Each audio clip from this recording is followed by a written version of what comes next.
ভারত দক্ষিণ Africa one day সিরিজে ছিটকে যেতে পারেন শুভমান গিল। ইডেনের প্রথম টেস্টের ঘাড়ে চোট লাগে শুভমানের এবং পুরোপুরি সুস্থ হতে এখনো সময় লাগবে। বিশ্রামের পরামর্শ মুম্বাইয়ের ডাক্তার অভয় নেনের। আপনাদের জানিয়ে রাখবো, এখনো পুরোপুরি সুস্থ হননি তিনি, তবে তার সুস্থ হতে সময় লাগবে এমনটাই চিকিৎসকরা তারা কিন্তু জানাচ্ছেন।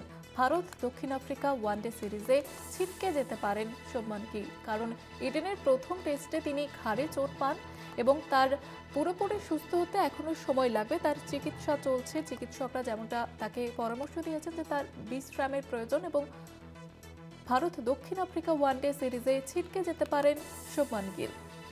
ইডেনে প্রথম টেস্টে ঘাড়ে চোট লাগে শুভমানের এবং এখনো পর্যন্ত তিনি সুস্থ হননি।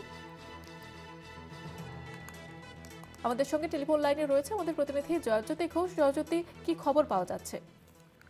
দেখো, এরকম একটা জল্পনা ছিলই যে শুভমান গিল হয়তো ওডিআই সিরিজে খেলবেন না, কারণ তার শারীরিক অবস্থা তেমন কিন্তু উন্নতি হয়নি এবং এই জল্পনা ছিল কলকাতা টিভিও আগে কিন্তু দেখিয়েছে। তবে এখন যেটা জানা যাচ্ছে যে ভারতীয় ক্রিকেট বোর্ড আপ্রাণ চাইছিল যে এই ভারত দক্ষিণ আফ্রিকা ওডিআই সিরিজ যাতে শুভমান গিল খেলে এবং সেই জন্য গতকাল শুভমান গিলকে পাঠানো হয়েছিল মুম্বাইতে এবং সেখানে স্পাইন স্পেশালিস্ট ডক্টর অভয় নেনে তাকে দেখেন এবং তাকে যেটা বলা হয় যে আরো কিছুদিন কিন্তু বিশ্রাম নিতে হবে এবং রিহ্যাবিলিটেশনের আগে এবং প্র্যাকটিস শুরু করার আগে আরো বেশ কিছুদিন বিশ্রাম নিতে হবে এবং যতক্ষণ না তিনি পুরোপুরি কিওর হচ্ছেন ততক্ষণ কিন্তু তিনি কোনো রকম প্র্যাকটিস করতে পারবেন না বা কোনো রকম ক্রিকেটিং অ্যাক্টিভিটিতে আসতে পারবেন না। তাই এটাই বলার যে ডক্টর অভয়নের যা বক্তব্য সেই অনুসারে অলরেডি রুল আউট হয়ে গিয়েছেন শুভমান গিল।